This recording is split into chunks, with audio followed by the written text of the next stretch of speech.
Olá! A gente costuma pensar em cura, especialmente a cura mental e espiritual, como um caminho meio pesado, de sofrimento, não é? Mas e se for justamente o contrário?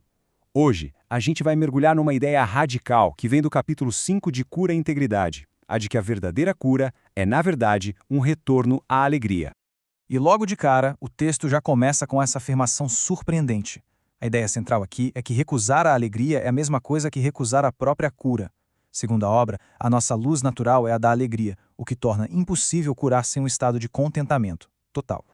A fonte argumenta que medo e amor simplesmente não conseguem coexistir no mesmo espaço. Por causa disso, o único estado que pode ser completo, total, é o do amor, que aqui é a mesma coisa que alegria. Na prática, isso significa que curar é o mesmo que unificar. E o mais interessante é que quando a cura é oferecida para uma parte, todas as outras se beneficiam junto por igual. Ok, vamos agora para o centro do conflito interno que o texto descreve. É sobre uma escolha constante que a mente precisa fazer. Uma escolha entre duas vozes, ou dois sistemas de pensamento que são completamente distintos. Esse slide mostra bem essa divisão fundamental. De um lado, a gente tem o sistema de pensamento do ego, aquele que nós mesmos fizemos, baseado na ideia de separação e que só resulta em medo. Do outro, a voz do Espírito Santo, que é descrita como um presente de Deus, nos chamando de volta para a unidade e para a paz. E aqui está o ponto central.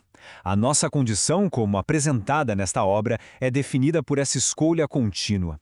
Não dá para ouvir as duas vozes ao mesmo tempo, sabe?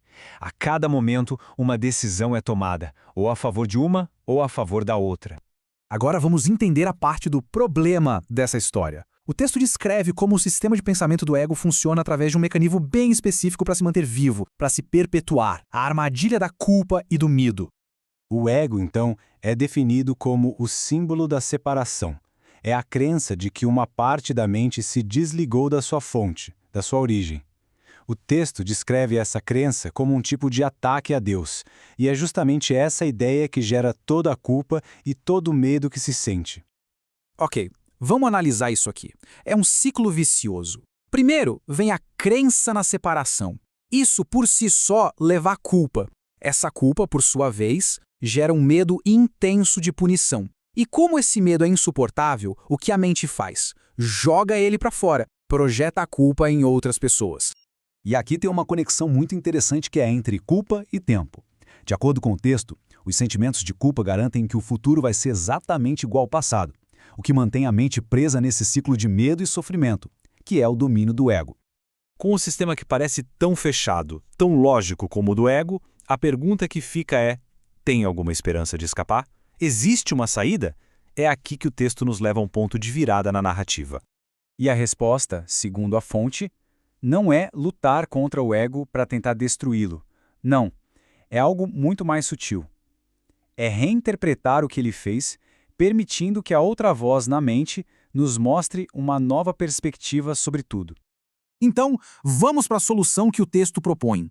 Se o ego constrói todo mundo de medo a partir da separação, o Espírito Santo, por outro lado, oferece um caminho de volta através de uma nova percepção, uma nova forma de ver. O Espírito Santo é descrito com várias funções simbólicas. Ele é o guia que nos mostra a saída do labirinto do medo, o consolador que cura a dor da separação e o mediador que serve como uma ponte entre as nossas ilusões e a verdade de Deus. E esse é o ponto crucial. A força dele não vem da coerção. Ele não exige, não ataca, não vence. A sua voz é quieta, porque fala de paz. O poder dele está em algo muito simples, em apenas lembrar a mente da sua verdadeira natureza, daquela realidade que foi esquecida. Expiação é o termo usado para esse plano de correção. É o princípio que foi ativado no exato momento em que a separação aconteceu. É basicamente o processo de desfazer os erros do ego e restaurar a mente à sua integridade original.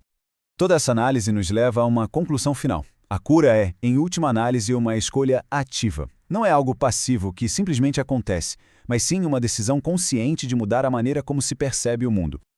O texto enfatiza que a cada minuto, a cada segundo, uma escolha está sendo feita entre as duas alternativas, ego ou Espírito Santo, medo ou amor. E essa decisão tem efeitos reais que vão continuar acontecendo automaticamente, até que a escolha seja mudada.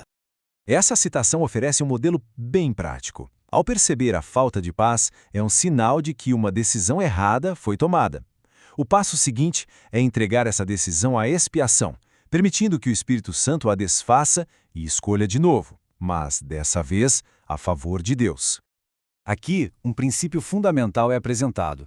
Diferente de um objeto físico, as ideias espirituais se fortalecem quando são compartilhadas. Quando se oferece a ideia da cura a alguém, ela não diminui. Pelo contrário, ela aumenta na mente de quem a oferece. E isso ilustra, de uma forma brilhante, a oração daquele que cura. É um reconhecimento da unidade. Para curar é preciso ver a outra pessoa não como alguém separado, mas como parte de si, parte da mesma integridade. E assim, essa análise nos deixa com essa reflexão final. A cada momento, a escolha se apresenta.